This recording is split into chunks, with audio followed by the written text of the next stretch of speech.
Yeah, first of all, I want to thank our children. I know they left, but maybe they can see it later for them coming out and advocating for themselves. That's imperative. That is part of the leadership that we're trying to promote among our students, that they advocate for themselves. And this time around, they received a favorable vote. We all know that in life it doesn't always go that way, but we have to continue to advocate for ourselves, and that's what we're trying to teach our children.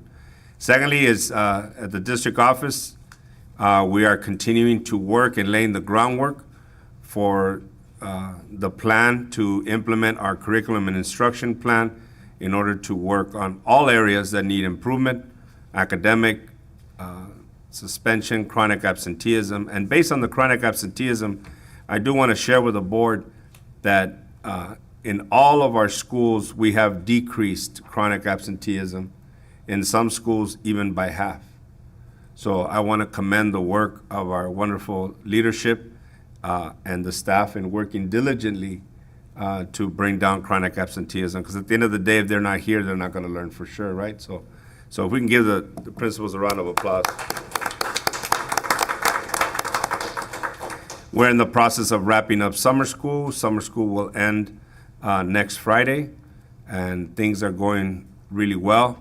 They're working very harmoniously with the after-school program, who has launched an awesome and amazing STEM program that the kids are really excited about, and so we want to continue that way.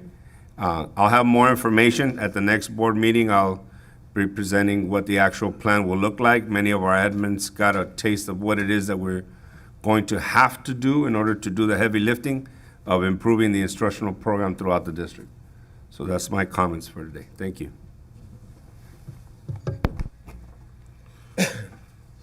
12.0 curriculum.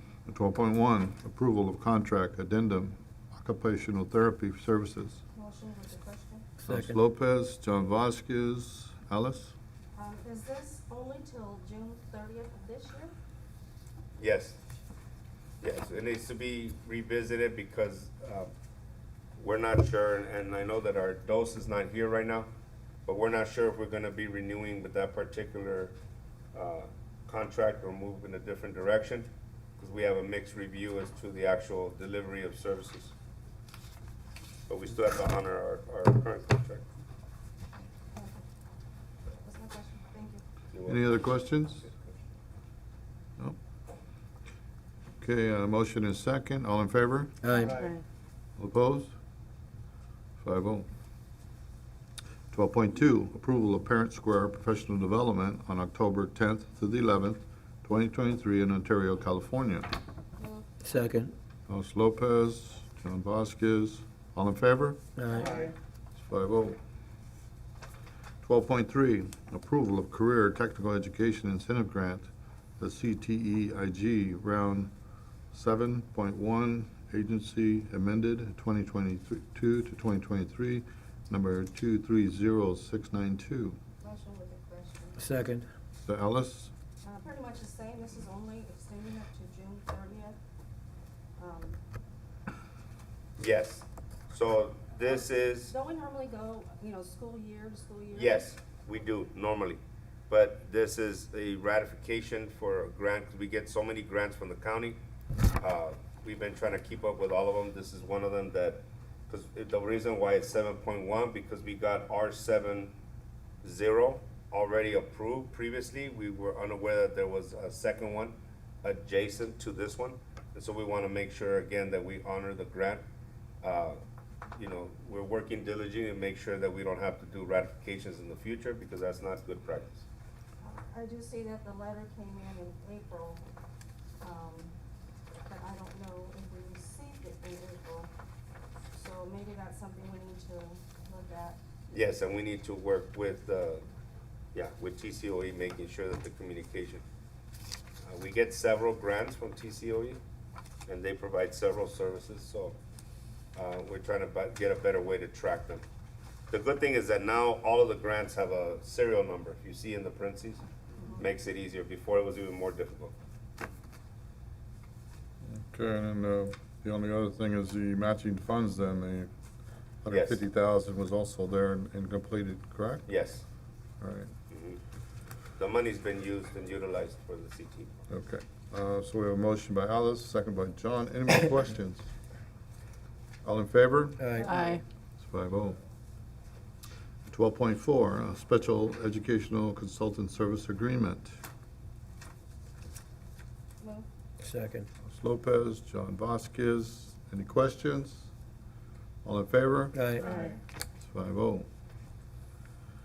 12.5, approval of elementary, secondary school emergency relief, ESSERS 3, expedition plan, second revised plan. Move. Sabrina? I thought you said no. Sabrina? Yeah. That is your problem. Do I have a second? Second. Ruben Macarena. All in favor? Aye. 5-0. It's one of those days, huh? Yes. Okay, 12.6, a public hearing for 2023 to 24, local control accountability plan. Open at 7 o'clock. So Chris, can you put up the, can I be excused to go to the Yeah. podium? Thank you.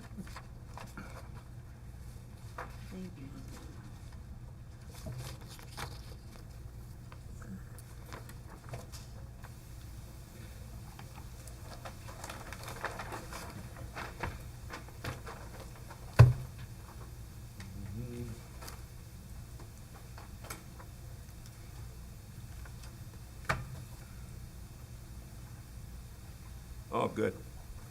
Thank you, Chris. I've never been over here on this angle.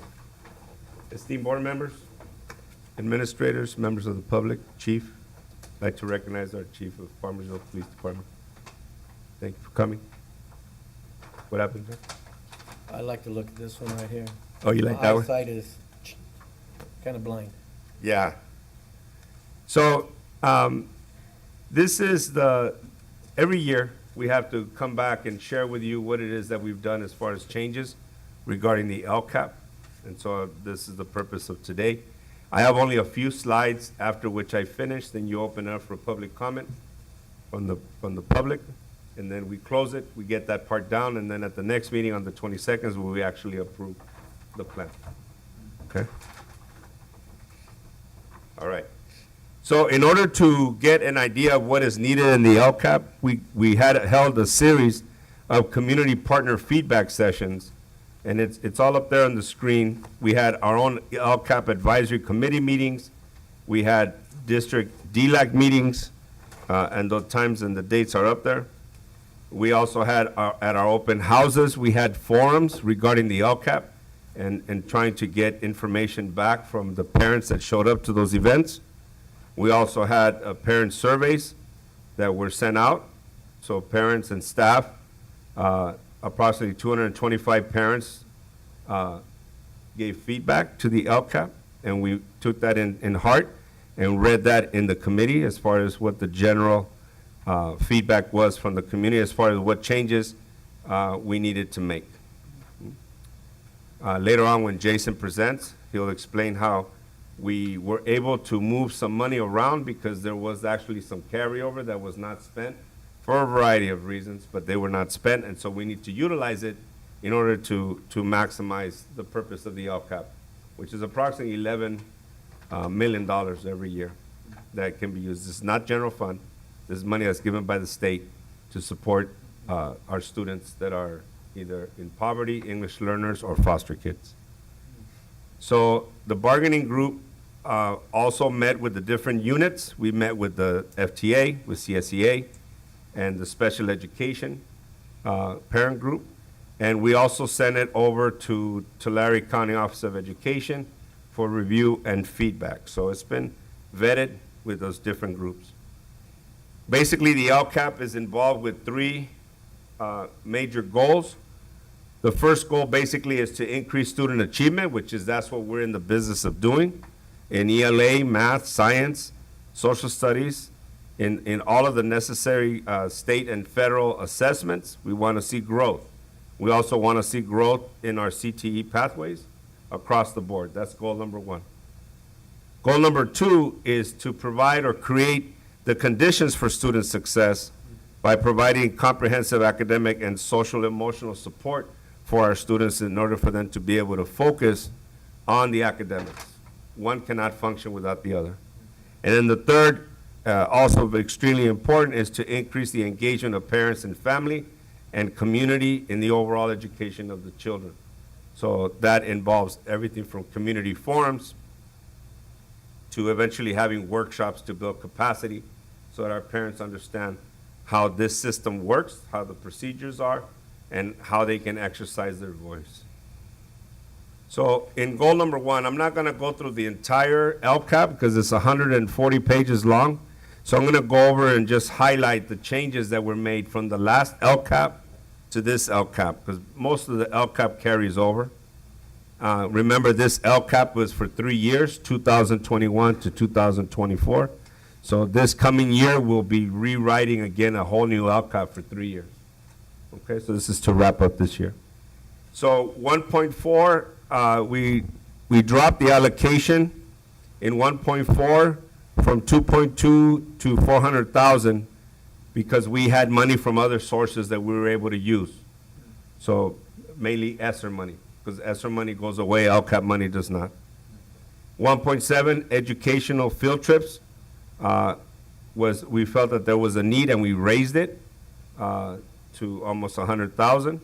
After-school program allocation was dropped from 57.5 to 10,000, not because we do not support the after-school program, but the after-school program gets its own grant.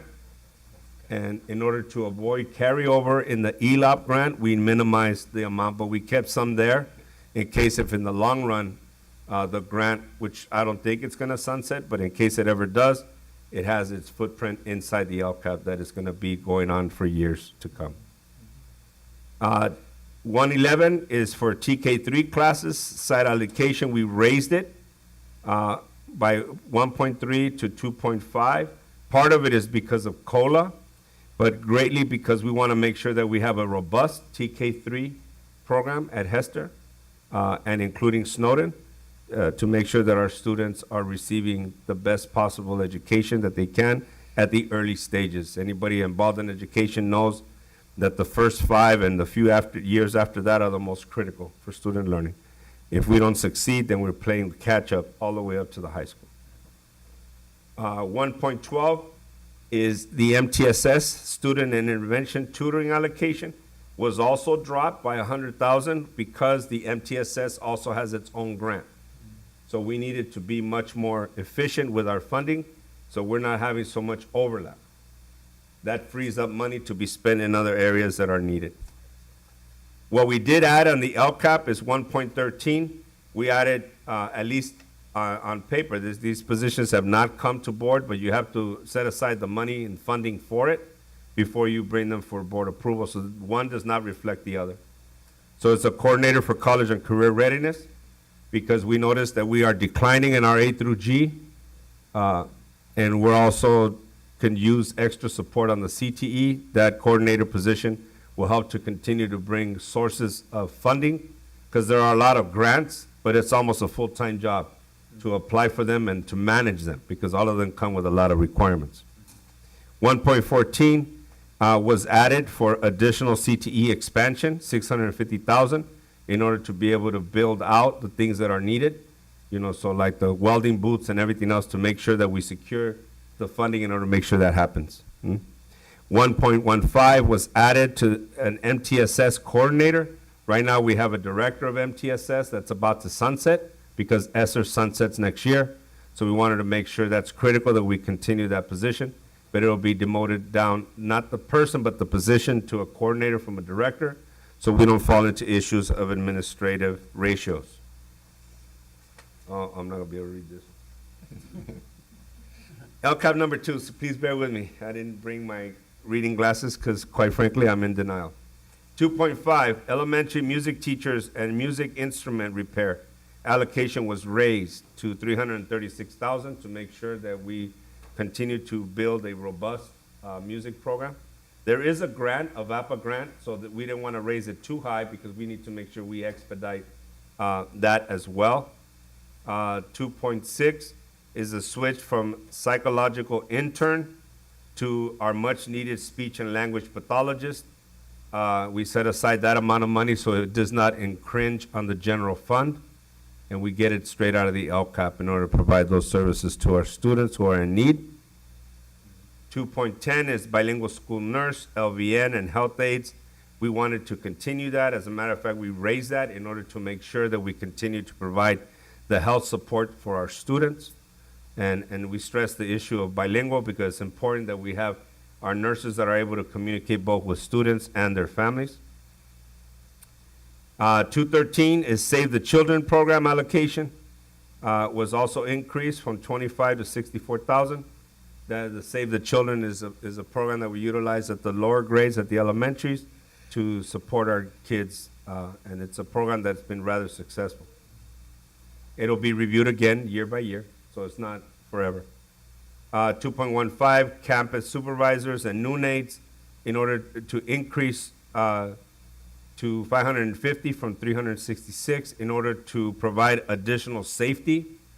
We wanted to make sure that we're addressing the safety concerns so that our sites have plenty of personnel to cover before recess and after school lunches. Instead of having to pull critical staff members, they need to be working with students individually. I know they do it out of the goodness of their heart, but if we have the possibility to bring about staff members that can do that job and that is their job description, then so be it. In addition, we'll be providing additional employment to members of the community, as most campus supervisors and noon aides are members of our community. 216 is the change from late start days for ELD to additional ELD support, because we found out in our analysis of the data, we were not having ELD support at every, you know how Mondays are late start? It was not happening across the board, and so we're gonna use it in a different manner, because most of the late starts were being utilized for PLCs and staff meetings, which are also important, but we need to make sure that we're looking after our English learner students or emergent bilinguals. Another one. That's my fault, I created the PowerPoint. LCAP Goal 3, Goal 3 for the parents.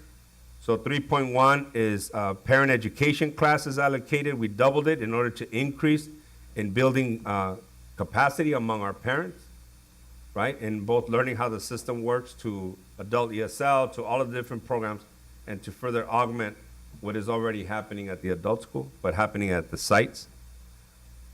3.4, community liaison allocation was also increased, about 40,000. Most of that is to cover COLA, cost of living expenses.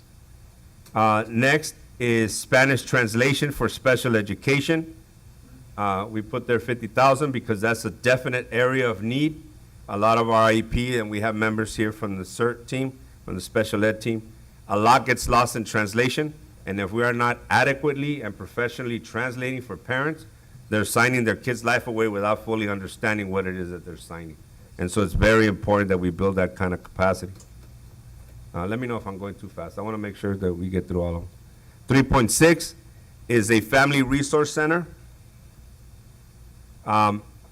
We got a grant. We have a grant to employ 2 individuals to actually run a family resource center. We've been meeting with a lot of community agencies in the county, and so we have now created a consortium to be able to provide an abundance of wraparound services for our families to help support in everything from the recent incidents that we've had of people's homes being burned down to whatever it is that our parents need. And so we want to make sure now, the grant did not cover a physical space, and so we carved out some money by moving money around in the LCAP in order to be able to cover the cost of a rental of a place at the heart of Farmersville. We're still, all that is TBD, but somewhere that'll be off an individual school campus site, because in understanding how our community works, a lot of our community does not feel totally comfortable coming onto a school site because they don't want their laundry to be given out in public where their child goes to school. That's the number one reason. So by doing it in a community center, it's a safe space. And so we're looking at a few places. If not, we're gonna rent a huge tent. 3.7, in order to increase and polish up the communication, which is critical with our community, we have several schools that have antiquated marquees, the ones that you still have to put the letters up. And so we want to make sure that we have the latest and greatest here in our district, so at the school site, so they can have the marquee, so they can communicate with the community in English and in Spanish. And so our parents are informed as they drive by or walk by the schools. So that concludes my portion. At this time, I would ask the board president to open for public hearing. And then if hearing none, then we would close it and proceed. Thank you very much for your time. Okay, Thank you, okay, sir. 7:15, we'll open for public comments. Anybody? Questions? Chief Brock, nothing? You're good? Okay, I just have a. Go ahead. But I don't know if you want to start down there. go ahead. We start in the middle. You- No, I don't- We started up in- At this time, nothing has come to mind for any questions. Okay. Ruben? Well, I want to thank you, first of all, for the report. I thought it was, it covered a lot of points, I think important points, particularly communication to the community and talking about the family center, yeah, the downtown area. Thinking outside the box, I think is something that we need to do, and I think that's what you're doing, and I think that's actually excellent. You know, this is my first rodeo in regards to all this, and what I'm hearing sounds good. I see a lot of the potentiality of success, even when talking about the marquees, et cetera. Now, some people might think, oh, it's just, you know, a sign, or, no. A lot of times, that's how a lot of people get their information, particularly in a community where we don't have a newspaper, or not even someone covering this meeting, which is usually what should happen.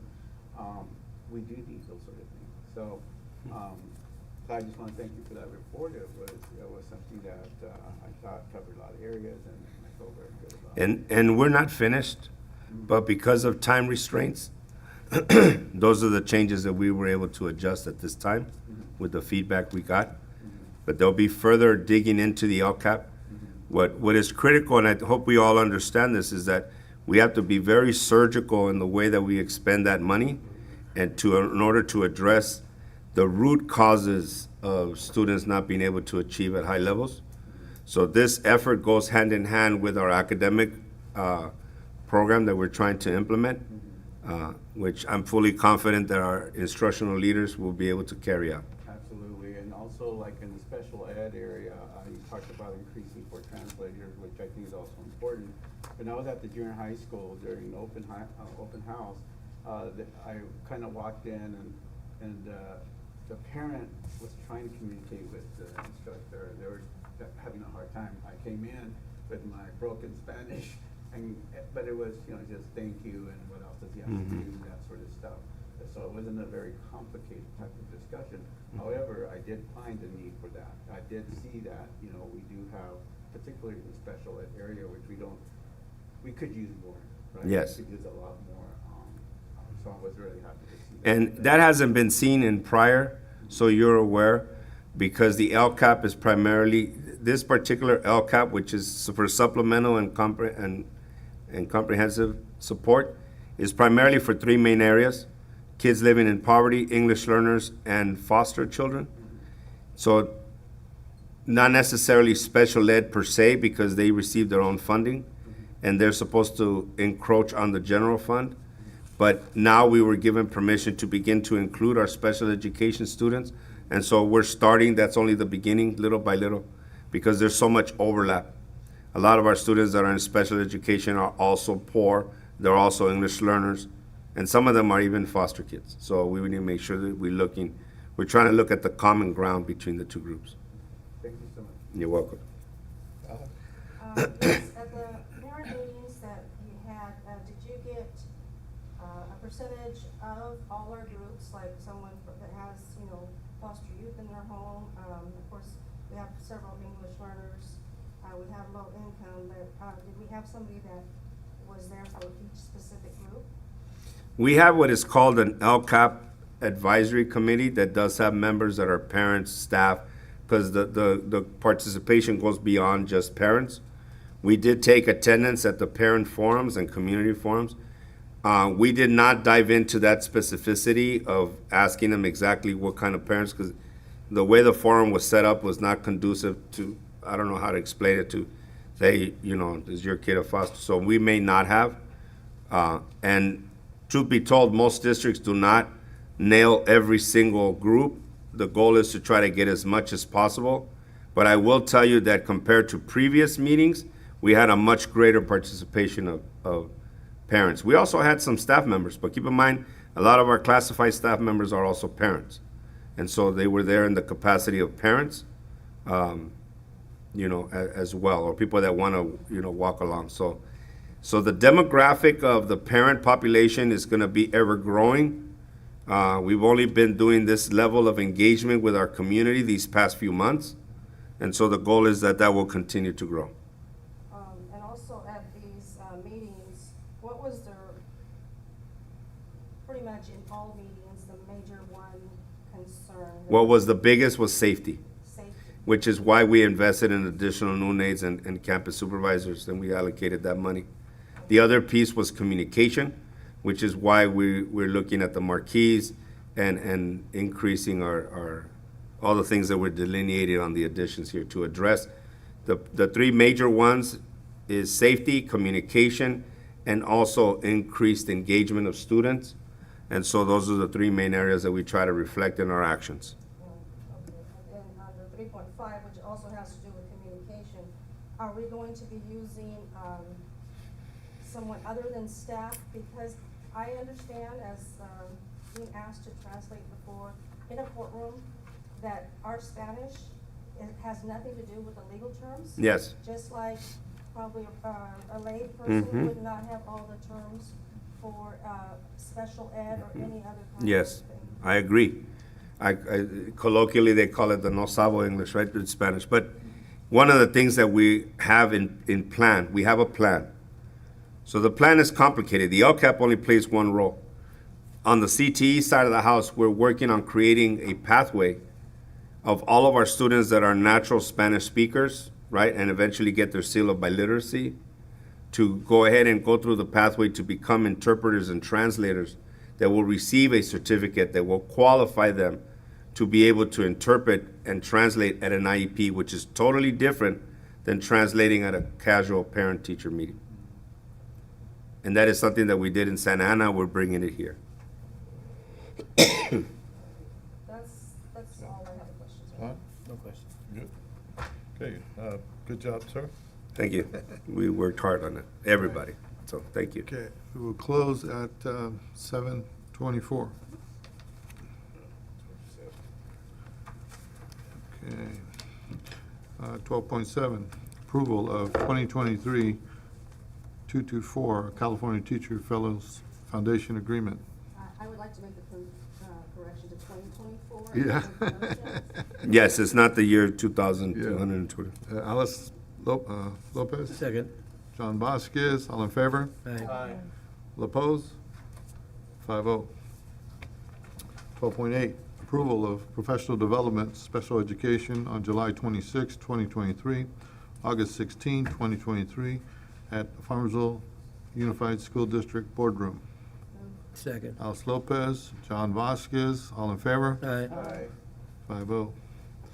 Okay, 13.0, personnel. We're going to move 15.1 up to the front. Okay.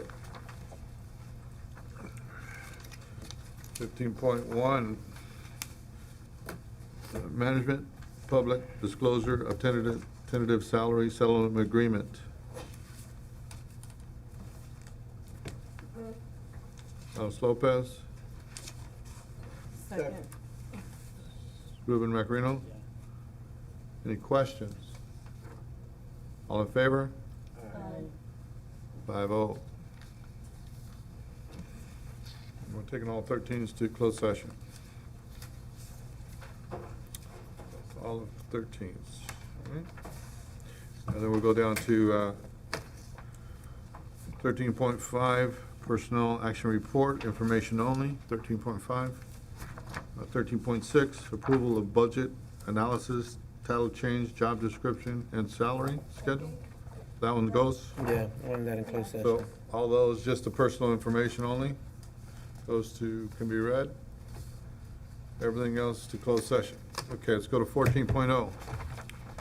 14.0, board business. 14.1, accusation of detection dog for the use of the Farmersville Unified School District to support school safety. To speak to that, we have our chief. Chief, would you like to address the board? Good evening, board members, superintendent. This is a program similar to what's currently being done in Woodlake and in Porterville. Each of those departments have a dog that's assigned to an SRO.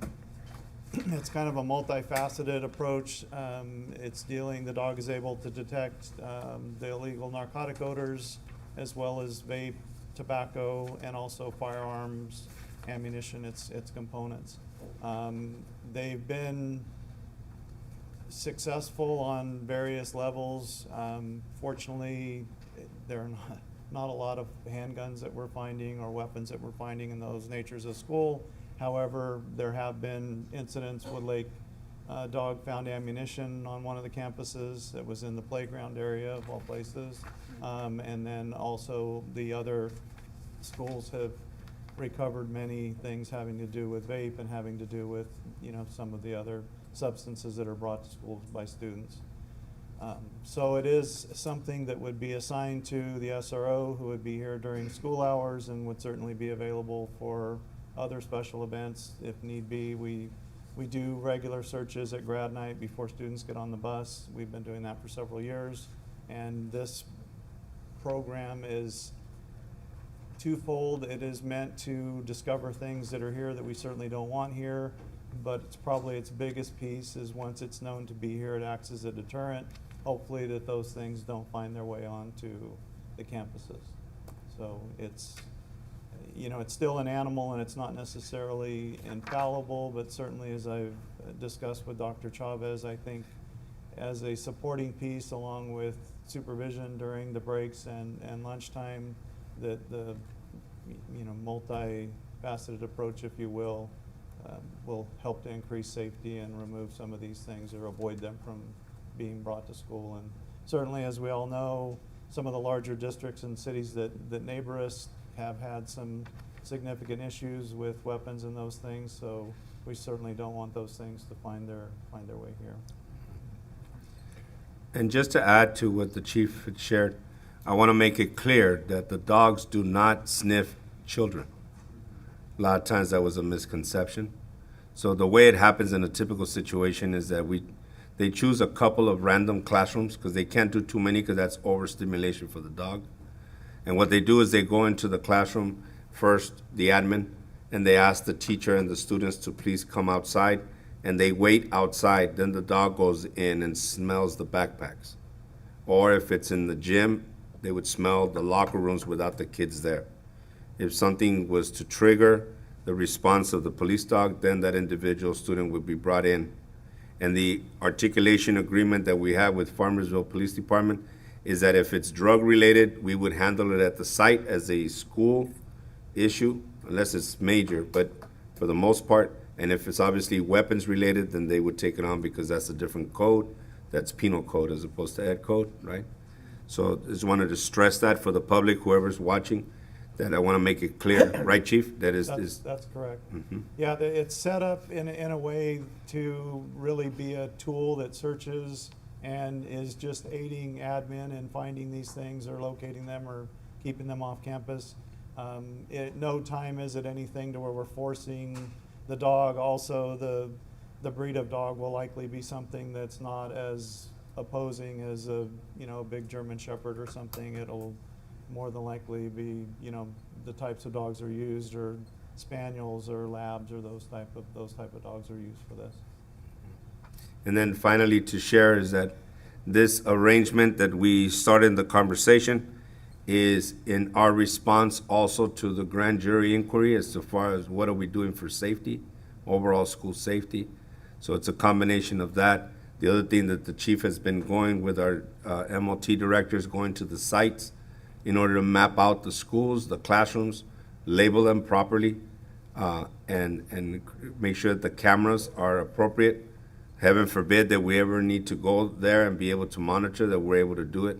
And because if we were not going to go with ActiveNet, if you recall when they presented, we needed to provide an alternative, and so this is the alternative that will be much more cost effective for the district and will increase our relationship with our local law enforcement. I would make a motion to approve, but I do have a question. Question, Sabrina? Oh, second for the question, or just, Second. for the Okay. question. Sabrina, you have any questions? I do have a question. It might be silly, but, so if the students are carrying any of this on person, but if it was in backpack and then was on person and they left, can the dog still detect? How does that work? Yeah, and this is why, in part as well, obviously, away from school campus, cannabis is legal currently in this state. So there are times that the materials may absorb the odor. So that's why the approach, as much as it can be, that the dog is a locating tool, and then as an administrative function, we just notify the officers are not searching anything, we're not searching anyone. They notify staff, and then they can, pull the student aside and speak to them. So certainly that is possible. My experience before of doing this, what we found is sometimes the kids, once they realize this is happening, we found numerous things in trash cans as they're exiting the room. And also it's up to staff to kind of watch to see if somebody's, trying to ditch something that they have on them, if you want to call it that. But a lot of it really seemed, years ago when I worked a dog as an SRO, we would do random searches, and initially we were finding things, and then pretty quickly the numbers started to really drop off.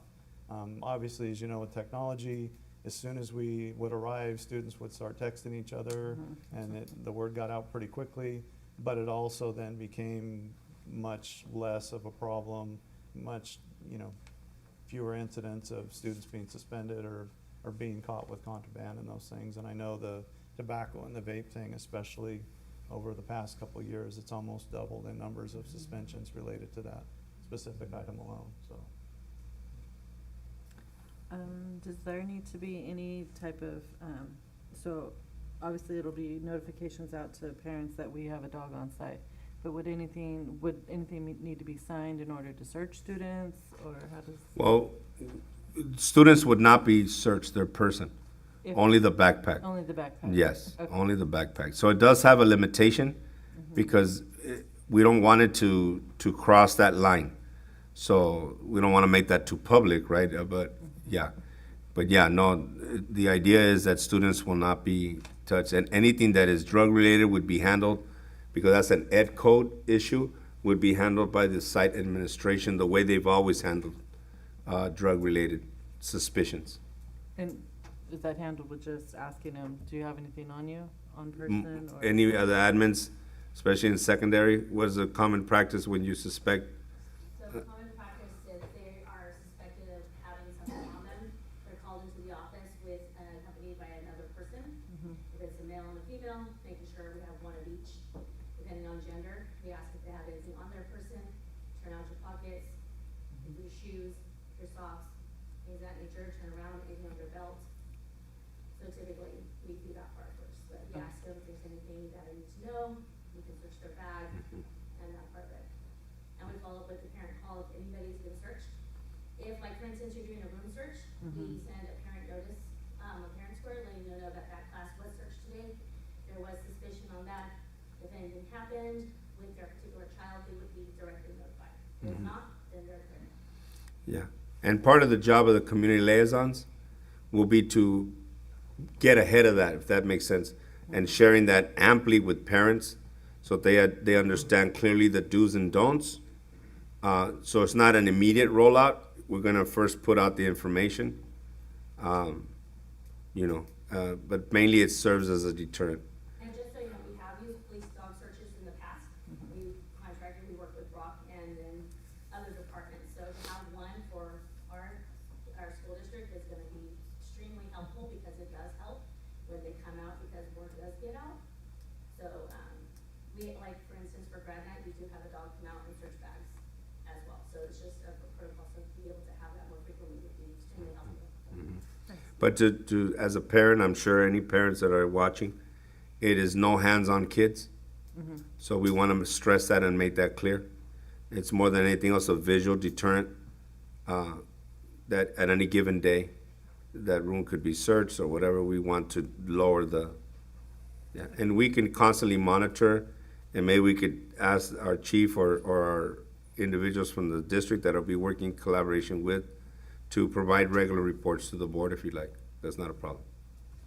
Thank you. Thank you. Of course. Ruben? Well, I like the option of working with our local police department chief. And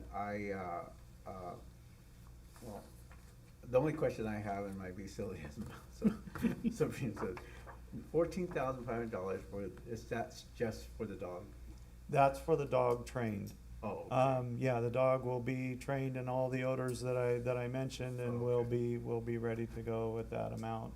Our piece of it is obviously our dog handlers get an incentive pay to do this. We would then take care of any veterinary or anything like that, as well as we will equip a vehicle to transport the dog. It'll be a marked police car that will do that. So, and then the S in it, and I don't know if I remember if I put this in there or not, but on average, we look to get about 5 years, at Yes. minimum for the service time. Yes. So if for some reason, the handler happened to leave the department or something, we would assign and retrain the dog with someone else and continue forward on this, because the goal is to keep it here and keep it working as a part of that, because I think, to Ms. Coop's point, I think that idea of something being there or the risk of getting caught then kind of helps, kind of keep those things at bay a little bit, if you will, for lack of a better way of explaining it.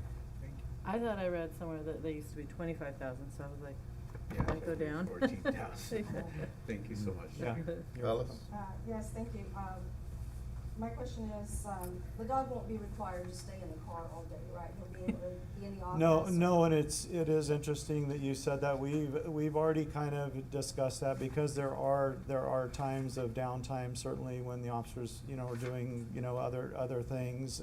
We will likely have a place for it at the department as well. If need be, we can do the same thing here at a site if we needed to avoid that, because as you're aware, and across this country, several service dogs have passed away based on, especially during the heat, and vehicle failures for whatever reason, the car stops running or something. We certainly want to avoid those things if at all possible.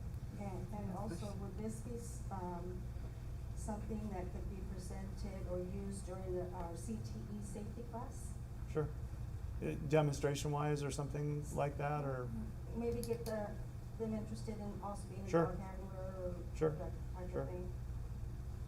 And it'll be helpful too, because I think obviously the SROs build a rapport with students, so it also gives them the opportunity to ask questions of the officer and learn the possibilities that are out there as well, which I think is helpful, because sometimes maybe it's something somebody didn't think about or have an interest in, but a lot of people do enjoy working with animals, so. Okay, thank you. John? No questions.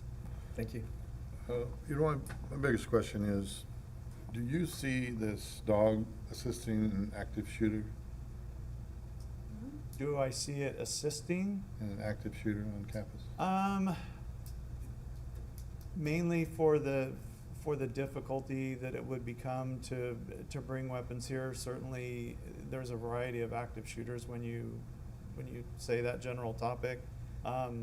Certainly, somebody coming on campus that's in an estranged relationship with somebody is not a student. Yeah. So, I think in many ways, though, the opportunities become reduced, because it becomes much more difficult to come with something on campus. And also, I think it helps to heighten awareness. Obviously, our students in a small community know each other. They communicating on social media in the way that many of them communicate, I think that they recognize and understand things that are going on with other students. So I think some of these things help spur that, either those conversations between themselves or themselves and staff. of sharing the information. So I do think it becomes something, and and I know we've had, a good, working relationship with not only staff, but the students. So I think in some ways it also helps in that way, maybe somebody would come forward Mhm. more freely than they would have if they know that we're actively looking for those things. Yeah, okay. All right. So we have a first and a second, is that correct? Mhm. All in favor? Aye. Thank you. 5-0. Thank you. Appreciate you. Thank you, Chief. 15.2, public hearing on 2023-2024. 14.2, sir. Oh, I'm sorry. We're right by that, didn't I? 14.2, approval of 2-on-2 meeting with the city of Farmsville and the Farmsville Unified School District. I'll move for the 27th. 27th. Are you available then? Did they pick a date already? No, it was your discretion to choose. Yeah, I know. I thought we went with the first date, but okay. I'm available at any time. 27th, I'm available. 7th, you're available? Okay. Okay, all in favor? Oh, how about a Second. second? Ruben Macareno, all in favor? Aye. 5-0. 14.3, consideration of any item any member of the board wishes to have on future agenda or provide a written update. Sabrina? Not right now. Not right now. Ruben? Nothing. Thank you. Alice? Can we check into possibly this year, our student board member maybe being a junior instead of a senior? He is a junior.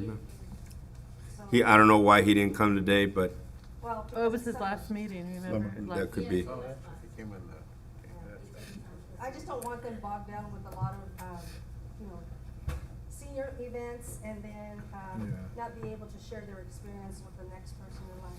Yeah. So are we gonna have somebody new next year? So that's the idea, that next year, well, it'll probably be the same individual as a senior, and then he can help working with administration to onboard another junior to have continuity. How is the student representative selected? Ms. Cook. Through the teacher, through leadership, through our leadership classes.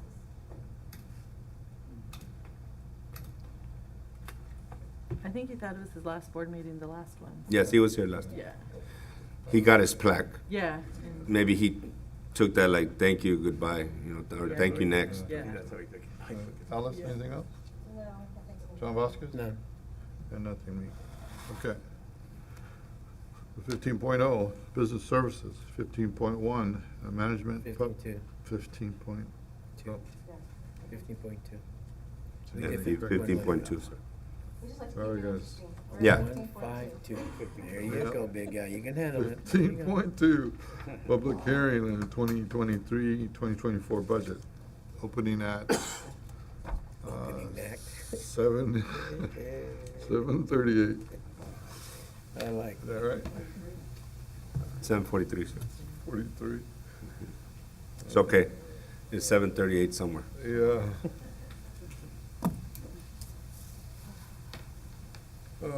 Okay. Well, just to start with, I always like to thank the board for allowing me this opportunity to give these presentations, because it's very informative for the board and also for the public to keep them informed with regards to what's happening with our district financially. With that, I will get started. So on this first page here, I always like to include some of the major budget assumptions that we factored in to the 23-24 budget. So this entire budget has been prepared on the governor's May revise. This next little middle section here, you'll see the various planning factors. This is actually a snippet that we received from the county office. Basically informing districts what we should do with regards to what factors we should include when we're making our 23-24 budgets.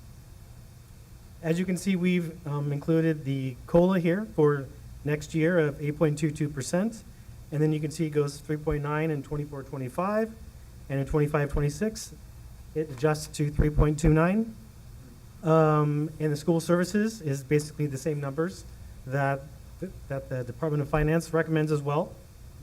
Also, you'll see there, the third one down is the STRS employer rates.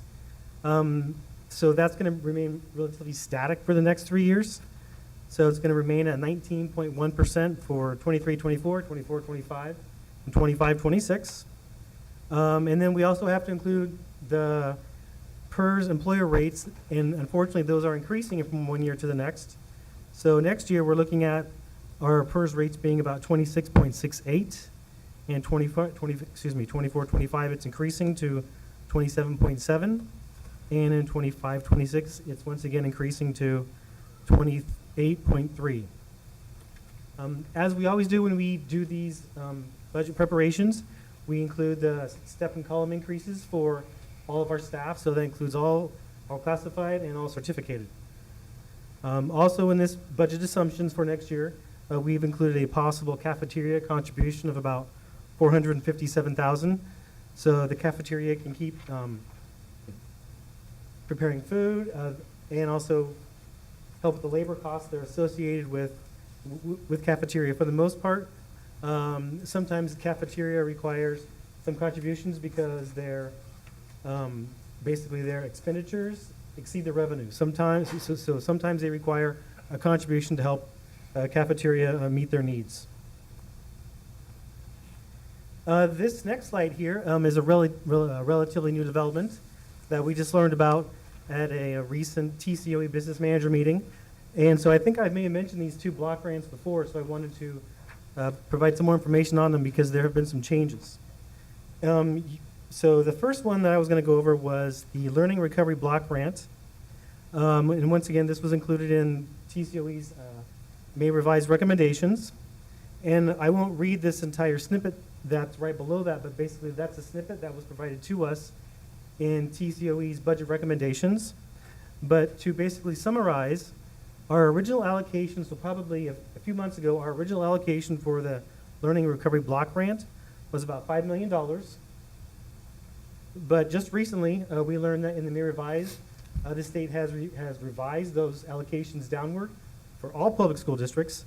And so our allocation was reduced from this $5 million figure that you see on the left-hand side to about $3.4 million. So I just wanted to make the board aware because I believe I may have mentioned this before, and I just wanted to let the board know that that allocation has been reduced at this point. Unfortunately, the same thing has happened for the arts, music, and instructional materials block grant. Our original allocation several months ago was about $1.4 million, but once again, the state has revised all public school districts downward.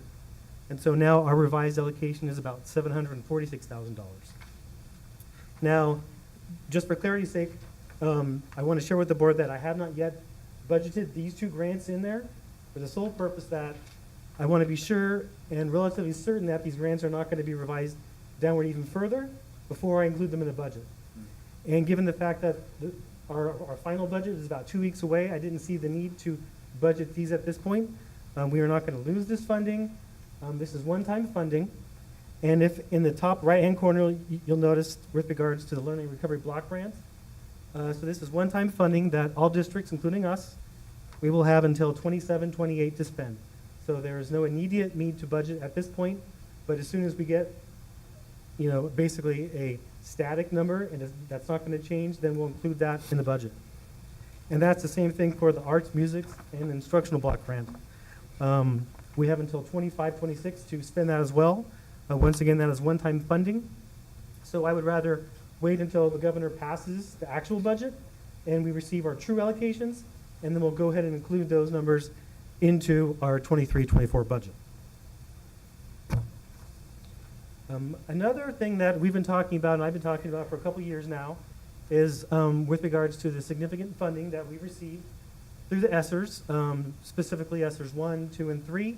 We have spent all of ESSERs 1, so all that we have left to spend now is ESSERs 2 and ESSERs 3.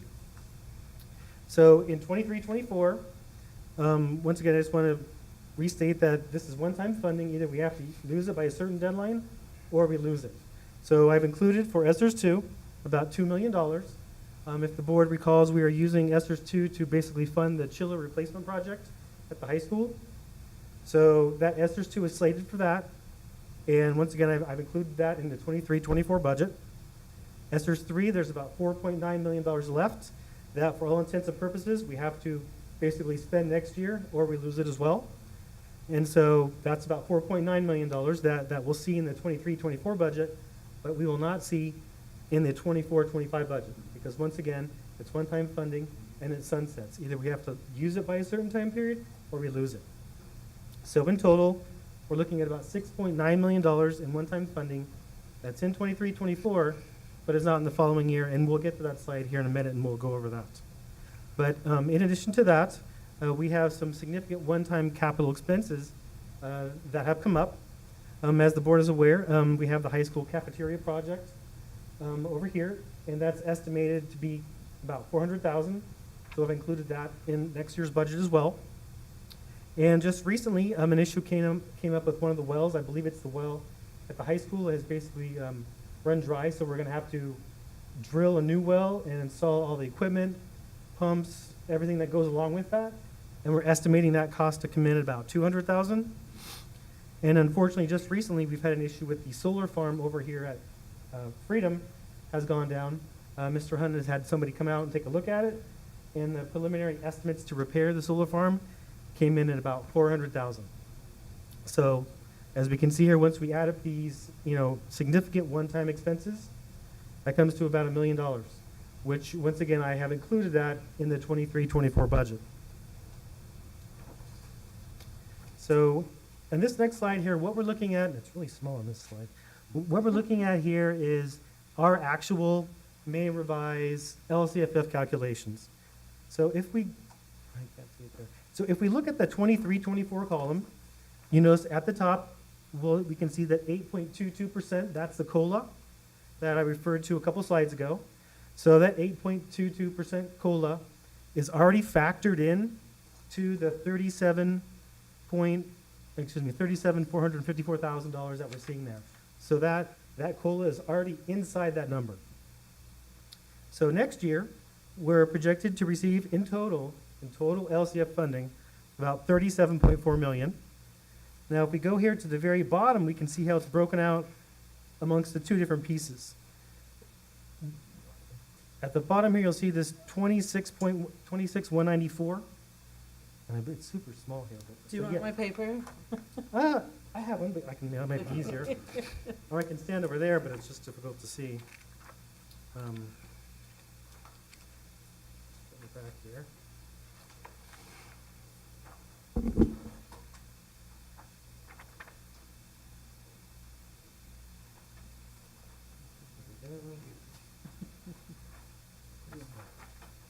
Yes, so at the very bottom of that 23-24 column, we can see the base grant is about $26.1 million. So basically, through the LCFF, we'll get base grant funding. And basically, base grant is unrestricted funding. We can use that for any allowable school purpose. So we can use that for the most part for anything. Right below that, you'll see an $11 million figure. That's the funding that we received from the supplemental concentration grant. So basically, that is the funding that we basically fund all the actions and services that Dr. Chavez just mentioned in the LCAP. So that's kind of how it's split apart. So I just wanted to share that with the board. Now we can go on to the general fund summary. So on the next page, you'll see that on the, once again, the general fund has two basic pieces. It has an unrestricted side and a restricted side. So the first column we'll take a look at is the unrestricted side. So for next year, like I just went over here, we're projected to receive about $37.4 million in LCFF. And then we have our other various revenue sources. So we're projecting total revenue at about $37.9 million. And total expenditures, I won't read all the different expenditure categories, but we're looking at our total expenditures of about $37.7 million. And then we have the differences of positive $178,000. Right below that, you'll see a $457,000 figure. That is the potential contribution to the cafeteria, if need be. That's what that is. And below that, you'll see a contribution of about $3 million. So that is a contribution from the unrestricted side of the general fund to the restricted side of the general fund. So the very last number you'll see there is the net decrease. So for 23-24, if we spend all the dollars we have budgeted here, we are expecting a net decrease in fund balance of about 3.3 million. Now I'll jump over to the next column, which is the 23-24 restricted side. Now, once again, on the restricted side, those are funds that we receive but can only be spent on certain things. So we have different expense categories, but in total, we're projected to receive about $15.8 million in restricted revenue. On our total expenditures, we're projected to spend about 18.8. So we're spending more than we're receiving, so we're seeing that negative $3 million figure right below there.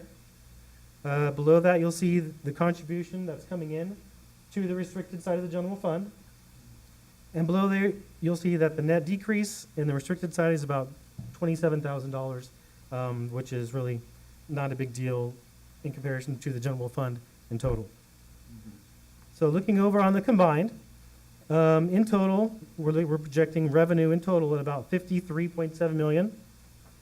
Our total expenditures we're projecting about 56.6 million. And then we're seeing that we're gonna, spend more than we receive. So that's why you're seeing that $2.8 million there in negative. And then below that, once again, we have our contribution to the cafeteria, which comes out of the general fund as well. So in total, we're looking that the general fund will decrease its fund balance by about $3.3 million for next year. So that's the general fund. Now, this next slide here is the multi-year projection, which I've gone over in all of my other presentations, because it's important that we see where the district is heading financially. And once again, we realize that these are just projections, but these are projections that we're using from the county office. So we're using the best information we have to project out our revenues and expenditures 3 years. So starting at the top here, so we're looking at 23-24. We're estimating We're estimating that our beginning balance at July 1st, 2023 will be about $9.5 million. Then we'll have our revenue and expenditures, and then we have that net change, which is $3 million to the negative, which we just saw on the other slide.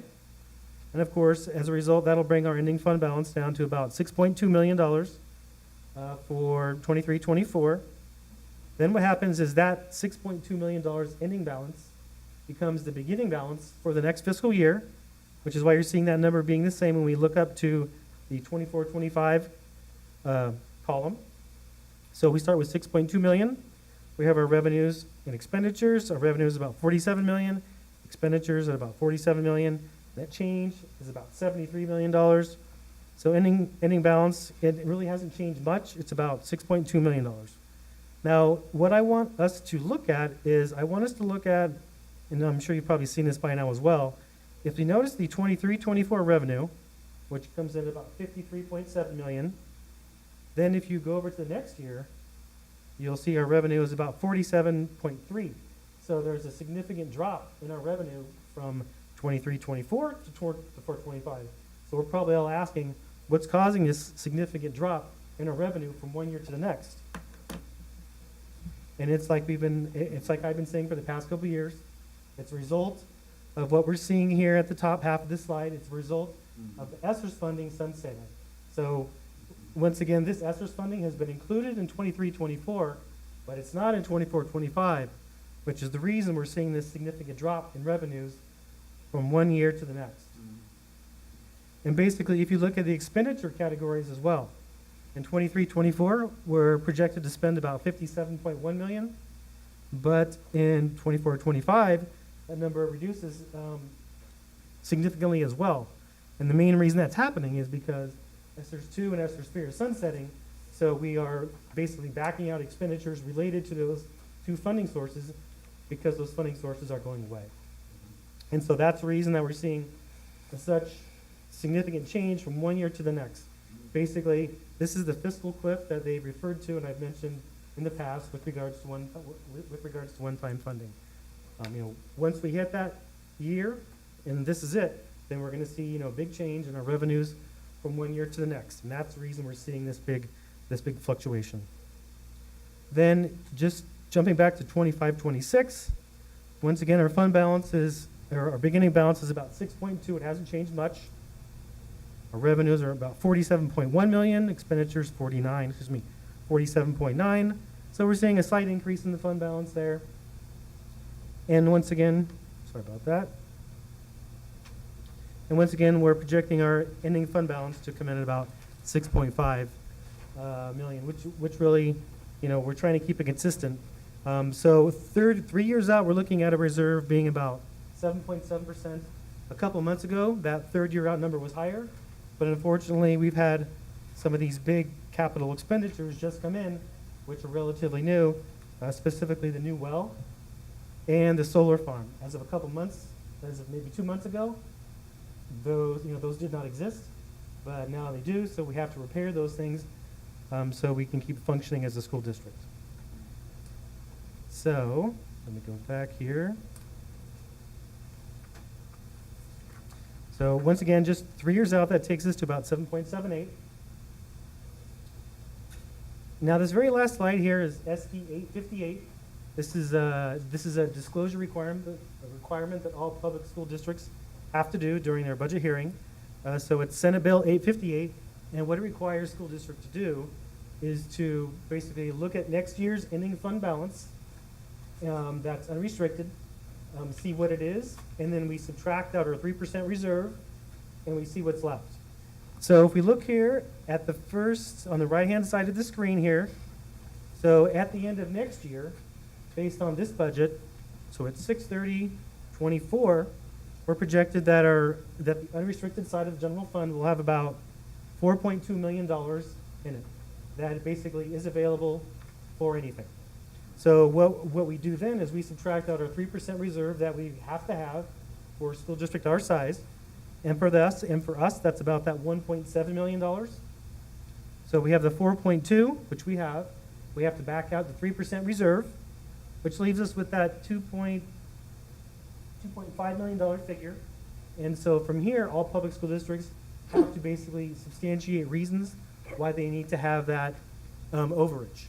So for us, I'm allocating about $1.2 million to future facility improvements / deferred maintenance. As we all know, facility improvements are expensive, so that's warranted. And also, I've allocated another $1.2 million for cash flow / credit rating. When we went through a recent GEO bond sale, one of the things that the various underwriters and salespeople look at is basically your cash balance. So they do take that into consideration when giving you a credit rating. So I've allocated some funds to that. And just the remainder, of about $70,000 I've allocated to future district vehicles. Now, just because I have these here, doesn't mean the board is stuck with these. The board can change these to whatever they like, but part of this process is that we have to basically substantiate for this $2.5 million the reason we need it. And so these reasons are fairly consistent. I've used them for the past couple of years to do this SB 858 disclosure. And one last thing, I'll jump back here to this slide. With regards to ESSERS 3, I do want to add, and I think I've mentioned this before in either first or second interim, there are positions in ESSERS 3. And so Dr. Chavez and I have talked about this. So our plan to deal with that is that in the next couple months, Dr. Chavez, myself, HR, we're all going to sit down and look at the positions that are in here and assess them and figure out where they can go and be funded from other funding sources. Either be one of these block grants that we will be including once we actually receive our allocations, either the learning recovery or the arts and music. Or also there is the possibility that in the future for next year's LCAP, we could switch some things out and put some positions into next year's LCAP. But with that, that basically concludes my presentation of the 23-24 budget and the major changes. And I would like to ask the board if they have any questions. Thank you, Jason. Thank you. Thank you very much. Alice? Do you know how many positions that we're talking about?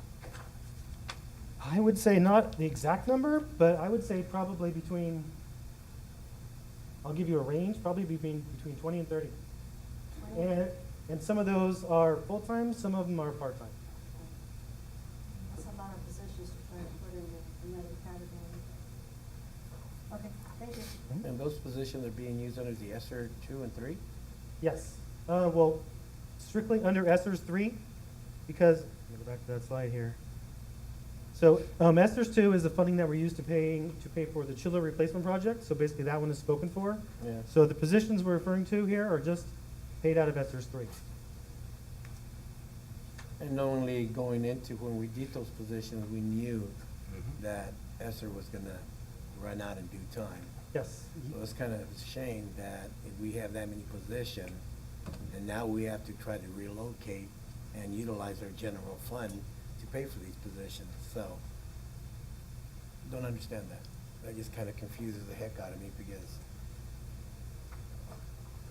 other than that, that's all I have. I don't want to get into it, so, but good presentation, thank you. Thank you, Jason. All right, thank you. So we have to close the public hearing. So, okay, I'll close public hearing at 8:06.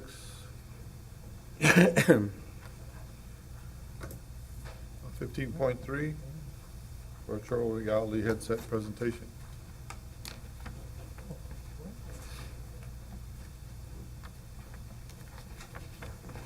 Thank you, sir. Ross?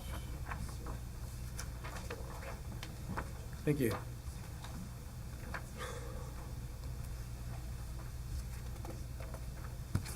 Goodies?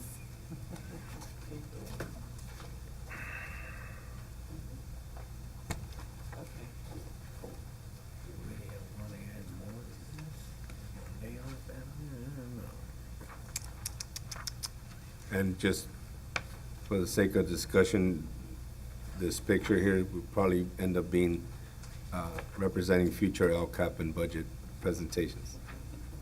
All right. Good evening, board members, Dr. Chavez, community, staff. Wanted to bring a little presentation here to kind of go over the virtual reality and the capabilities and possibilities, a little pilot program that I'm interested in looking into, so we can get some of this stuff going for our kids here. As you see there, I'm gonna go ahead and get started here on the slides, a little presentation here. I think everybody has them, if not, follow along up top.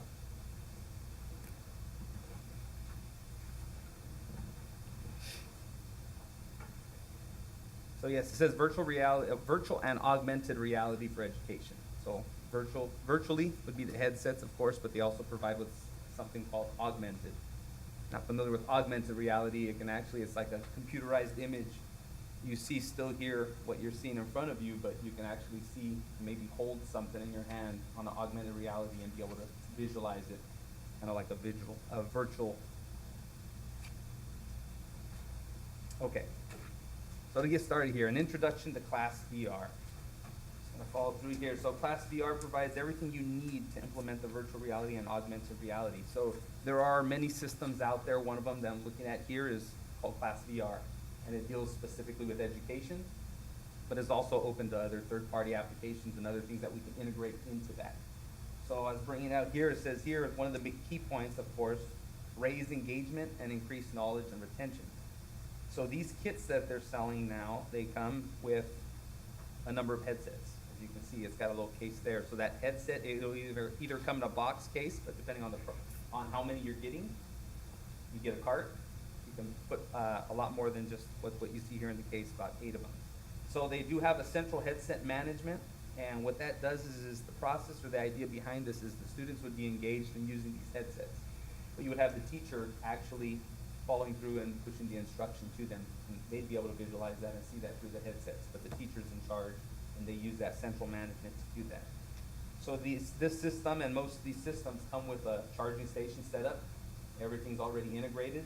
Security features, those are also integrated, and they kind of coordinate with us as technology to be able to, block all the things that shouldn't be allowed, but also curriculum aligned content. So a lot of these companies, and in specific Class VR, it's all curriculum based. So there's thousands of curriculum aligned plans and lesson plans for teachers to work off of. They also provide installation, training setups, and so forth to help our teachers with that. And of course, the benefits of VR in classroom, as we can see here from the case studies they have here, experience 75%. Learning through experience can boost knowledge retention by up to 75%. And we see that some of us that have used these, and we can attest to that. I've seen some of that stuff, I've used them myself. So as we go through engagement, we only remember 10% of what we read, but we can retain 90% of the experience. And coming from that experience, it's a lot easier to retain that when you've lived it and gone through that and visually seen that as opposed to just reading it on a piece of paper. Of course, there's a 20%, it says here, VR can improve student attainment, improving exam results up to 20%. So there is studies on this, and it is showing improvement already in those cases. Of course, a lot of it has to do with, it's a hand-in-hand process in the teaching ability and the process of going through that to be able to provide this engagement to students. So the Class VR headset, just to give you a little info on that headset. The Class VR headset is designed specifically for schools. These are all designed for the school and educational systems. So, and they can be used in several ways to achieve that fully virtual and augmented reality. So these, as you see in some of those images there, they can be utilized with headphones, or they can have them without. They have audio also attached to that goes through the headsets. These can be held in place. Some like to be able to hold them, so that way when maybe something gets a little too weird to them that they see in there, they can remove it, pull it away easily. Other ones are fully, hands-on, immersed in it. There's also hand controls that come with them, so they can utilize those too. This is giving a little bit more information, obviously safe and secure VR and the learning environment, simple to use interfaces. So these controls are very simplistic.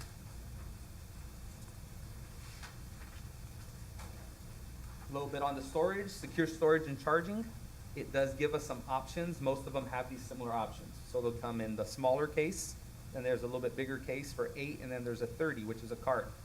What I liked on this is the fact that from these carts, being that we just came through a situation with COVID, I thought it was a key component there. From these 3 lockable drawers in the cases and the carts that we'd be interested in looking into, it says here that the actual headsets they're exposed to ultraviolet light, which helps reduce the formation of a wide range of bacteria, keeping the headsets clean, ready for use. So that's a big piece, because I know when the kids, they don't always wash their hands, so we know that. So obviously we're gonna have precautions in place to clean these and go through that process to keep them clean, but also they have that extra added feature, ultraviolet lights, that's apparently gonna help with that too. So, so there's those sets. This is just a little bit on the cases, and as you see there, the handsets are included along with these sets. So the VR and AR curriculum aligned content. Again, it's got thousands of curriculum that's aligned. These are, I believe, yes, all of these are state aligned content as well. So all of this content that's in there, as you see, there's some examples there. The immersive content included in this VR gives you 360-degree images. So if the class is looking at an image or an environment, they can actually see it in a 360-degree angle. They can also, as you see there, there's models. That shows a model airplane, but there's multiple models within this where you can see whether it be in an augmented reality, where they can visually see it, but they can move it around. They can see these things, and then they can go deeper into it to see how they function and how they work. There's also videos that are 360-degree experience that they'll be immersed in, as well as explorable scenes. It gives an example there of space. There's many others that they'll be able to be a part of and be able to explore.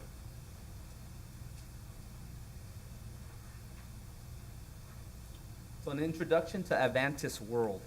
So what this is, and a lot of these companies do this one in particular uses what's called Avantis World. It's, as they say, the world's first educational theme park. But it's an educational theme park. So as you see there, it says the Super Science Land. There's the Trip Through Time Land, engaging in Earthland, and then Literacy Land. So as the teacher-led instruction, they can take them through these, and they can actually learn through these different theme park environments, just like any theme park with different areas. So it kind of opens them up to different experiences. It gives the example there of, sending students to the moon, floating through the blood vessels, meeting dinosaurs, even climbing the beanstalk with Jack. So there's a lot of these experiences that are out. These are also K-12 based. They're not just for the little guys. Depending on the lessons, those can range up to K-12. Again, a little bit more on that virtual reality theme park. As you can see there, maybe a couple more examples that you see there. Looks like a cell, and on the other side you have the heart. So some of these lessons, they can actually interact and go through the layers of the muscle layers of the heart, and they can go through the layers of the cell. And I mean,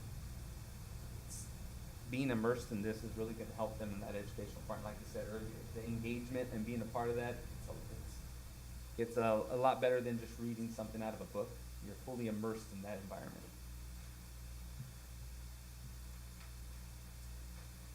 Again, there's also a part of that Avantis, there's an educational reality, lands, content, and resources. So this is just giving a little bit more background and information on that. But the super science land, I know the science teachers would love that because of the fact that, you know, a lot of times it can be costly doing these science experiments and maybe even dangerous.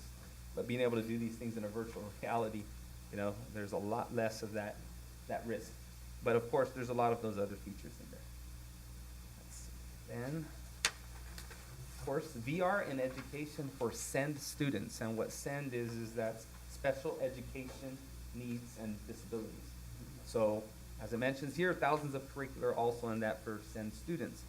And a lot of this, I'm gonna kind of break some of this down here on the bottom, but the emotional regulation.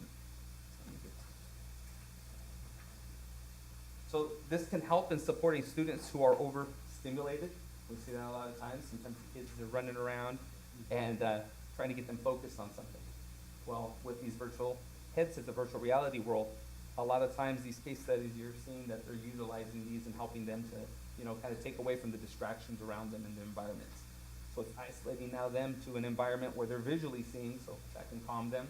And then depending on that environment, as it says here, using the class VR, teachers can actually upload an array of 360-degree images. So I'll give you an example. For instance, if we have a student that maybe is transitioning from one school to another, a lot of times that transition, we might not think so much about that transition and how it affects that student. But the process of going from one environment to another can take them a lot more time to actually get acclimated to that environment. And that process, it slows that learning process for them, and it takes a lot more time for them. With this, teachers would be able to have the ability to upload an image of maybe that new coming environment and whatever's going to be around that environment, maybe even situationally where they're seated in that environment. And now that student can get a visualization of what that is before they even get there. And this can possibly help in that transition. So, also helping them to build confidence. So using Class VR and CoSpace, teachers can upload personalized 360-degree videos as well to help with that environmental processing. There's also, and just to touch on that too, so there's a lot of third-party applications available within this. This itself has a lot of the educational resources and, as it says here, the curriculum, but it's also open for others. There's a lot of companies out there, web-based companies that can tie in through subscriptions that can help further a lot of these, you know, further a lot of the, how would I put it, the information that we can provide to the students. So there's a lot of companies that are doing that. New experiences, of course, here. I liked how I brought this out here. For students with limited mobility, some trips or activities or their peers' experience may be inaccessible or impractical. But now going through the virtual reality and doing that environment, we can really help our students. You know, we do have some students, and we've seen maybe some with disabilities and that don't allow them to maybe go on certain trips or do certain things to the same ability that their peers can. But with this technology, that can really help them with that to experience some of those things that they wouldn't normally be able to experience. So there's a lot of those factors to it. I do have a little video. Hopefully this will play and go through, but just a little video of this Class VR.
with that. Any questions? Rita? I was once in a fight with Mike Tyson. How'd that go? Well, my son set me up for failure. He only gave me one controller. Well, he changed the battery to the other. So you did answer a few questions in the presentation. The age group can be from K to 12. I see now, like, it would be helpful in a science classroom or other settings like that. I do have a question. Would there be any opportunity for the content to be available, like, outside of school, like how the kids now can log into some of their math and I will stuff? look into that. I know it's subscription-based, Yeah. and we don't know, we're in the early stages, still covering a lot of that stuff, looking into it, but I could definitely look into that and bring some information back. Yeah, that would be cool if, like, they can use their student ID and have extra access to activities and stuff to keep them from video games. Absolutely. And then from experience with having one, do they offer any different types of accessories for it? Because I know those things could tend to get stretched out, and they Yes. do have other cool things where you can adjust and keep the life of those lasting. Exactly. I did look into some of that, so it does come with a lot of the warranty, and there's other features that you can add attached to that. For instance, they'll give you extras, and then they'll set up a processing where a lot of this stuff isn't necessarily proprietary to Class VR. It's just the headset and the strap, so we can get some of these things even on Amazon that I Yes, found. yeah. So a lot of that stuff, so I think that'll help out, but, yeah, there are a lot of those features too. Cool. Ruben? I think a few days ago, I seen something on Good Morning America that was kind of similar for the general population, where it could be in China and Israel or wherever, and I thought that was like amazing and pretty cool, right? What is the plan for implementation? When do you plan, if all goes well, when do you plan to kind of implement it? So, early stages, definitely looking into getting that environment set up and seeing where we're gonna be able to place this. I do have Adrian Espinoza here. The reason why I kinda invited him here to be a part of this too is Adrian Espinoza, he'll be able to help with some of this process of getting this set up and also getting familiar with this to help our students with that. So, we're in the early stages, we don't have anything set in stone yet, but we'll be going that direction. And we can bring some more information back. I will mention, you mentioned you saw this on Good Morning America where you can take these trips. I didn't touch necessarily on that piece, so I was keeping to that portion of it, but yes, to add to that, there's something that, it used to be called Google Expeditions, I think they changed their name now, but what it is you can also load these virtual, field trips. For instance, going around the world, the Grand Canyon, maybe the Louvre, to a museum and so forth, as well as universities. That's another cool feature that we saw. That's a third-party application, or not application, but it's a service provided through another web service that can tie in. And with that utilization, the students, say at high school level, can actually take a full tour, a virtual tour with the headset of a university and kind of get that idea instead of having to travel across wherever it may be, and bring that. And a lot of companies are working in connection with these universities to bring from what I'm hearing, every room, everything that's available to them can be offered and actually visualized through that virtual reality. Yes. Thank you. Alice? Well, first of all, we don't know what the cost is, there's nothing No. telling us the cost. Second, I would like to hear more from our teachers. They're the ones that are gonna be handling this kind of thing. Yes. So I'd like to know if they really think that this is something that is, worth, putting into, motion. The third thing is that as far as virtual is fine when we can't get them there, but when we can, we want them there, in person. Yeah. Because, Absolutely. several years ago, we had, charter, and that's all they were doing, virtual. And that's one of the things I said, we want our kids to actually experience it. Yes. So if it's an out-of-state college, I understand, but if it's something within our purview where we can get them here, Absolutely. I wouldn't want them to do virtual. No. I know that there are other things that can be done with this, especially if, I shouldn't tell anybody, but I'm definitely afraid of snakes. If something was to come up with a snake, Got her now. I might have a hard time, I'll tell you, because, Same boat with you. I can't look at a picture or anything of a snake. So I don't know how it will work with other people and their sensitivity. Yes. So, just to add to that piece, so we were in discussion, and that was one of the things. In this process of going through this, we will be looking at creating some type of a waiver form, something that will definitely, obviously, will interact with parents and let them know. We'll have this on the website, but it'll have a checklist of things, and that way it gives us some input too. So that way we're aware that somebody's definitely afraid of snakes. So that way we can make sure that the teacher has this information and they can keep that in line, because they're gonna know the lesson and what they'd be teaching. So they'll know at what point. And I do know in looking at a lot of this, that's not really, they're not really into the jumping and at you kind of thing, because that's not gonna attract anyone. That's gonna have you throwing the headset off. So it is well versed in how they did it, how they play that out in these worlds. Not a lot of that stuff to make you jump, but you see what's coming before you even get to that. So I can throw it off early, is what So you're that saying. way you'll have that. Or you can hold it without the Or you strap. can hold it without the strap, you can take it away. So I guess, besides making sure that the teachers are on board with any kind of thing like this, so while the teacher has her, thing on, and the kids have theirs, who's watching, how does she know that they are all on this Correct. thing together? So it has a central management, so the teacher doesn't have a headset on. So we have ViewSonics, or the large TVs that are in the classrooms that the teachers use for instruction currently. That TV, we can have that plugged into that central station, so the teacher's gonna be able to visually see. The teacher won't have a headset, Oh, students okay. will. And it's all controlled by the teacher, so the teacher will be taking them through this lesson. So no one's off track, and you can't go on off track, it's all pushed to all the devices, so they're all in line, watching the same and going through the same instruction. Okay, I thought I had Yeah. heard something Yeah. about them wearing a headset also, but okay. John? Afraid of snakes too, man? No, I'm not afraid of snakes. I think you should bring it to the board and let them experience that and see if they do have a heart attack. Yeah, there you go. You know what, I like to Be the get. guinea pigs. It's a heart attack is a definite no. No, that's for sure. You know, I like to get more information on it. I think it would be a pretty good idea, yeah. Thank you. I will mention, I know you had mentioned the price. So there's no price yet. I can give you a rough estimate. We haven't gone through that whole process. It is definitely something, like I had mentioned from the beginning, like a pilot. And we want to see what kind of investment Yeah, we're I going was to get on just gonna this. say that, To yeah. see, and I really think instead of showing teachers a video and going through that, if we can get some headsets and have them go through this, experience it, and see the lessons and see that whole process, I think that's where we get that buy-in from the teachers to whether they're going to be interested in doing this, and also the students. Are there any other, local school districts doing it? I haven't looked into that just yet. It is a big thing. It is a boom, and I can see this technology really taking off. And I know these prices, as anything else, as we've seen, has skyrocketed.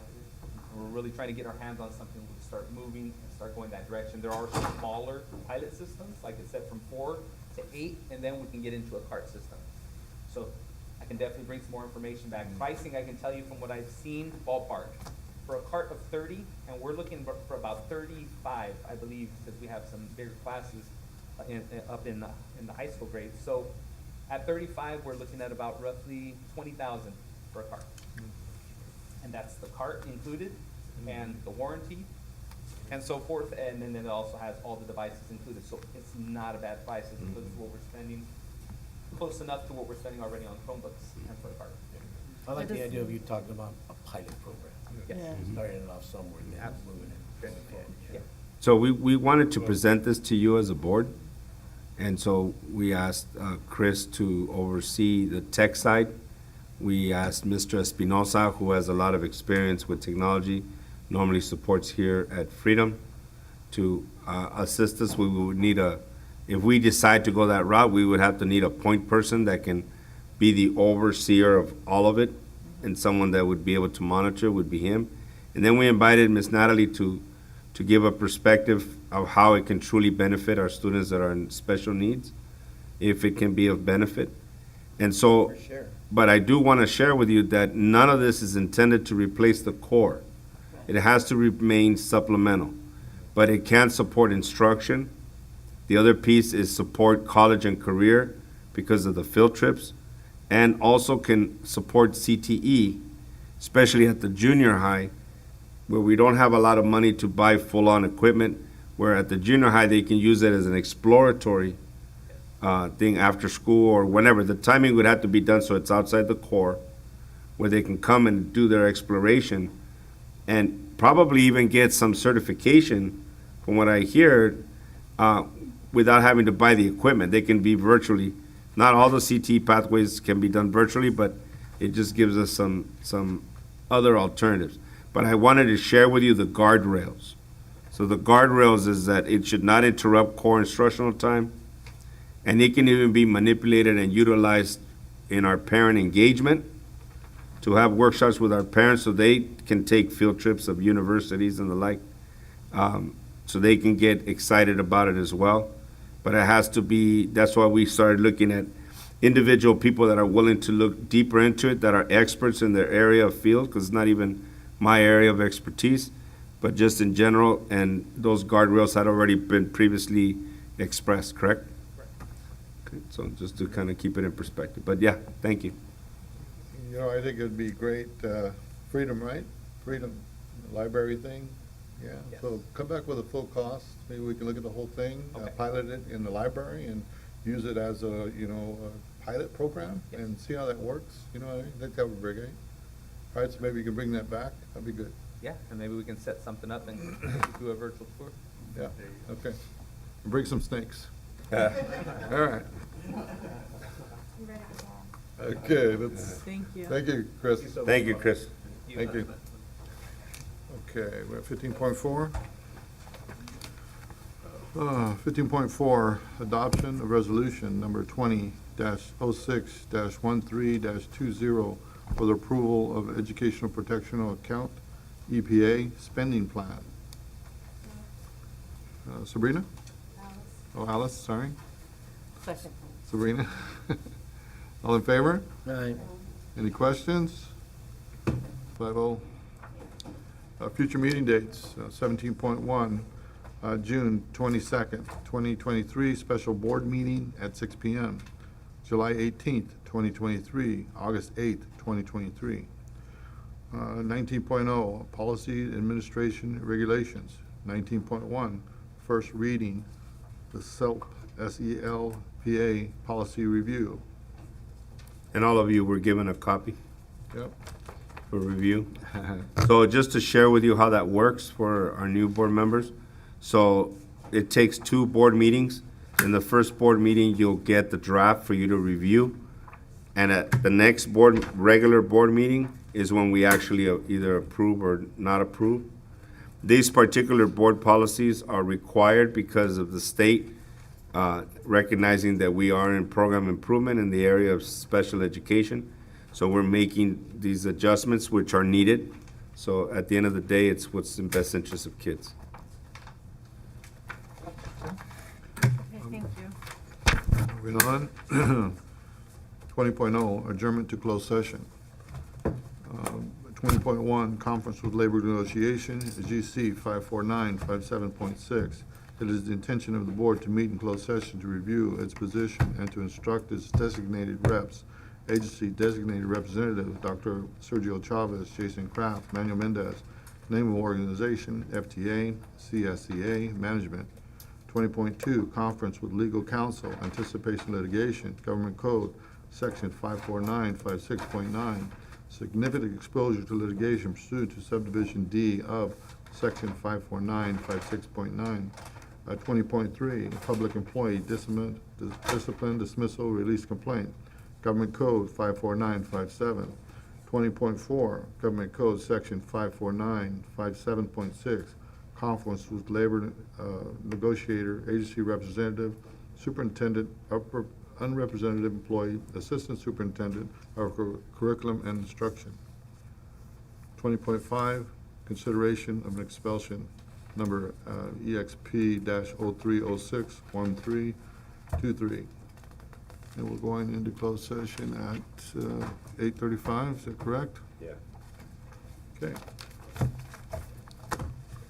Mr. Caff and Mr. Mendez, if you could join us in closed session. To the rest of our wonderful leadership, you're free to go. Thank you very much.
back in open session at, what is that, 8:48? Oh, 9:48, wow. We're gonna go Okay. back. We're gonna go back to 13, 13.1. You ready? Yeah. No, Yeah. but Okay, Okay, got it. 13.1. Move. Approval of stricter personnel, item 13.1.1 through item 13.1.6. Motion, Move. John Vasquez. Is that Sabrina? No, Alice? Sorry, my right ear doesn't work. 13.2, approval of class, oh, I'm sorry. We have to vote. All in favor? Aye. Opposed? 5-0. 13.2, approval of classified personnel, item 13.2.1 through item 13.2.4. Alice Lopez, Second. John Vasquez, all in favor? aye. 5-0. 13.3, approval of extracurriculum activity coaching personnel, item 13.3.1 through item 13.3.4. Alice Lopez, Second. John Vasquez, all in favor? Aye. 5-0. 13.4, approval of summer school personnel for elementary, secondary, item 13.4.1 through item 13.4.5. Move. Alice Second. Lopez, John Vasquez, all in favor? Aye. 5-0. 13.6, approval of budget analyst title change, job description, and salary schedule. I move, because there's no physical, or fiscal impact. Okay, Alice, second. Second, Sabrina Gomez, all in favor? aye. Opposed? 5-0. 13.7, approval of indemnity position to market standards for budget analyst, a fiscal service coordinator, human resource coordinator, executive secretary, office manager. Move. Ruben Macarino? Did we decide to change the wording on that? No, I think we leave it the way it is. Do I have a second? Ruben Macarino? Yeah, I move. He moved, I'll second. Sabrina Gomez, Second. all in favor? Aye. Aye. Opposed? Aye. Aye. 3-2. Okay. Let's go to 13.8. 13.8, approval of CBO contract addendum. Vote. House Lopez, Second. Ruben Macarino, all in favor? Aye. Aye. Opposed? 5-0. 13.9, approval of acting director of HR contract addendum. House Lopez, Second. Ruben Macarino, all in favor? Aye. 5-0. 3.10, approval of superintendent contract addendum. Move. Ruben Macarino, Second, Sabrina Gomez, all in favor? Aye. aye. 5-0. 13.11, approval of employment agreement for assistant superintendent of curriculum and instruction. Move. Second, Was that Ruben? Yeah. Alice, you second? yes. All in favor? Aye. 5-0. 13.12, approval of administrative and managerial professional development. Vote. House Lopez, Second, Sabrina Gomez, all in favor? aye. 5-0. We go back to the closed session. Back to closed session items. Let's see.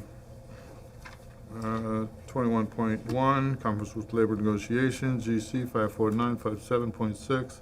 It is the intention of the board to meet in closed sessions to review its position and to instruct its designated reps, agency designated representative, Dr. Sergio Chavez, Jason Kraft, Manuel Mendez, name of organization, FTA, CSEA management.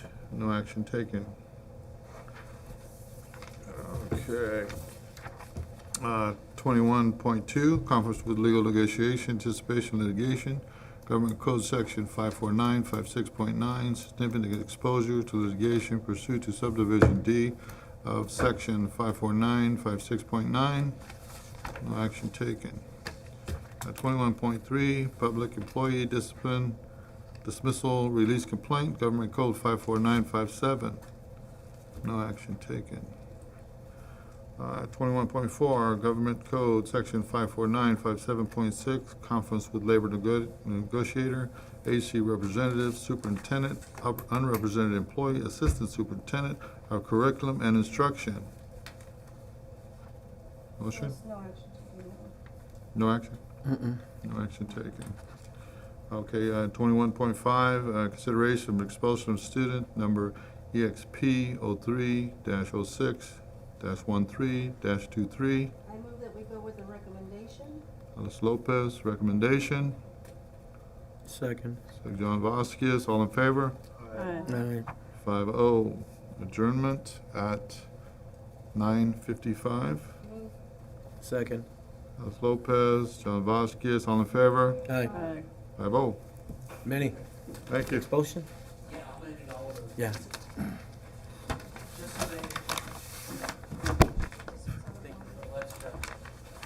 Thank you, sir. Anything, you gonna sign this road there? Damn, careful there. All right, sorry, boss. From us, you'll get